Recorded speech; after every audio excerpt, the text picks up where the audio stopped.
Good morning, friends. Today we have learned NCERT 9th class history book, chapter 1, French Revolution, question number 4. Draw up a list of democratic rights we enjoy today whose origin could be traced to the French Revolution. इसका मतलब है उन लोकतांत्रिक अधिकारों की सूची तैयार करें जिनका हम आज आनंद लेते हैं और जिसकी उत्पत्ति फ्रांस की क्रांति से शुरू हुई, जिसका हम आनंद आज लेते हैं। We enjoy today.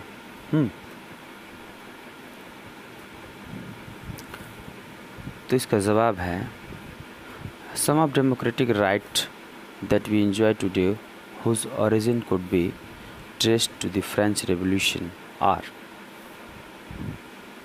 उन लोकतांत्रिक अधिकारों की सूची जिनका आज हम आनंद लेते हैं, उसकी उत्पत्ति जो फ्रांस से शुरू हुई थी। राइट टू वोट, मत देने का अधिकार, यानी जो हम आज वोटिंग करते हैं वह भी फ्रांस की क्रांति की ही देन है। फ्रीडम ऑफ प्रेस, प्रेस की स्वतंत्रता। प्रेस की स्वतंत्रता फ्रांसीसी क्रांति से पहले बिल्कुल नहीं थी। राजा उस प्रेस पर हावी था।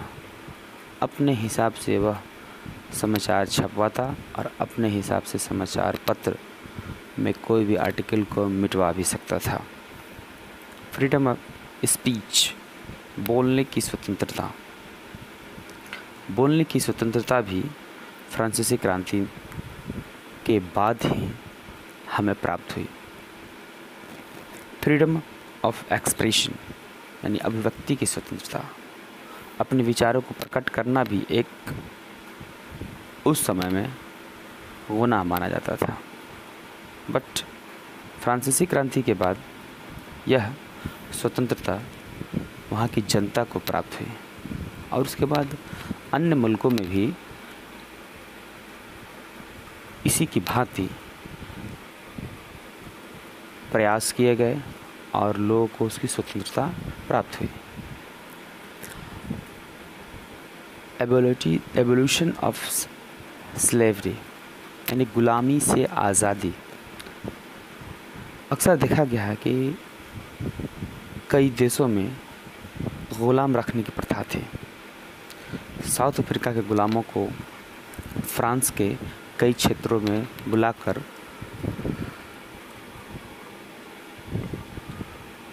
उससे काम करवाए जाते थे। तो इस क्रांति के बाद ग़ुलामों के स्वतंत्रता में इजाफा आया। राइट टू लिबर्टी, स्वतंत्रता का अधिकार।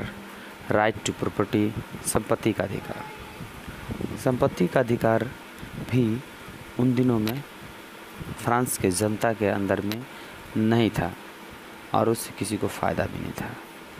राइट टू सिक्योरिटी, आप सिक्योरिटी की व्यवस्था अपने सुरक्षा के लिए कर सकते थे। एंड सबसे लास्ट यहाँ लिखा है right to education. Here not security, right to education. Education.